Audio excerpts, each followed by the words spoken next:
সরকারের পথ হলো জনগণ, সরকারের পথ লন্ডন নয়, সরকারের পথ হলো বাড়িধারা নয়, সরকারের পথ গুলশান নয়। আমরা সরকার এখনো সকল দল ম্যান্ডেট রয়েছে এবং সকল দলই কিন্তু এই সরকারকে এখনো সাপোর্ট করতেছে এবং সরকার যেটা দিয়েছে সকল দল তো মেনে নিয়েছে। যদি নিরপেক্ষ না হয় আপনি কেন মেনে নিয়েছেন? আমরা সকল দল এবং বাংলাদেশের জনগণকে বলবো যে সরকারকে হলো সোজা রাখতে হবে। সরকার হলো একদিকে হলো বিএনপির দিকে একবার হেলে, একবার হলো জামাতের দিকে হেলে, মানে যে একটু জোরে ঝাঁকি দিতে পারে।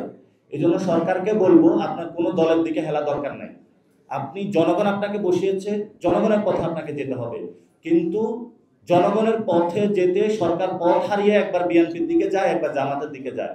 এই জন্য আমরা সরকারকে আহ্বান জানাবো যে বন্ধু তুমি পথ হারিও না, সোজা পথে জনগণের পথের দিকে হাঁটো তুমি। এবং আমরা এটা বলেছিলাম, সরকার একবার পথ হারিয়ে লন্ডনে চলে গিয়েছিল, সরকার আবার পথ হারিয়ে জামাতের দিকে চলে গিয়েছিল। এই জন্য বলবো সরকারের পথ হলো জনগণ, সরকারের পথ লন্ডন নয়, সরকারের পথ হলো বাড়িধারা নয়, সরকারের পথ গুলশান নয়। সরকারের পথ সরকারের জনগণের পথে হাঁটতে হবে। আমরা সরকারকে আহ্বান জানাবো এই পথে হাঁটার জন্য।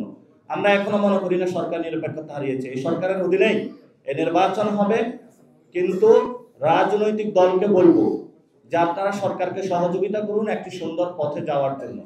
কিন্তু আমরা এখানে সরকারের হলো দরদ রয়েছে বাংলাদেশে সুন্দর কিছু করার জন্য, কিন্তু দুইটি দলের কারণে সরকার করতে পারতেছে না এবং সরকারের উপদেষ্টাদের মধ্যে অনেকে দায় নিতে চাচ্ছে না এবং অনেকেই তো এখনো উচ্চ কক্ষে যাওয়ার জন্য বিভিন্ন দলের সাথে দেন দরবারও শুরু করে দিয়েছে, আমরা শুনতে পাচ্ছি।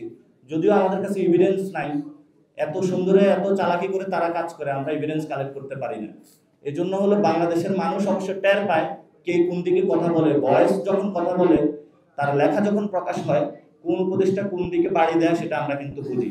এই জন্য আপনাদেরকে বলবো এসব দুষ্টামি আপনারা বন্ধ করেন, আপনারা জনগণের যেদিকে সেই পথ হলো আপনারা অংশগ্রহণ করুন।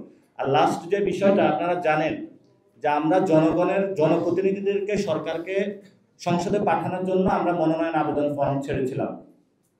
ইতিমধ্যে আমাদের 1011টি মনোনয়ন আবেদন ফর্ম বিক্রি হয়েছে এবং আমরা মানুষ থেকে অনেক ভালো রেসপন্স পেয়েছি।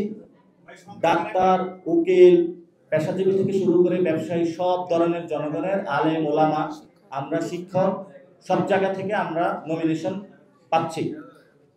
আমরা এই পর্যন্ত 1011টি নমিনেশন আবেদন ফর্ম জনগণ আমাদের থেকে নিয়েছে, তারা সংসদে জনগণের প্রতিনিধি হওয়ার জন্য।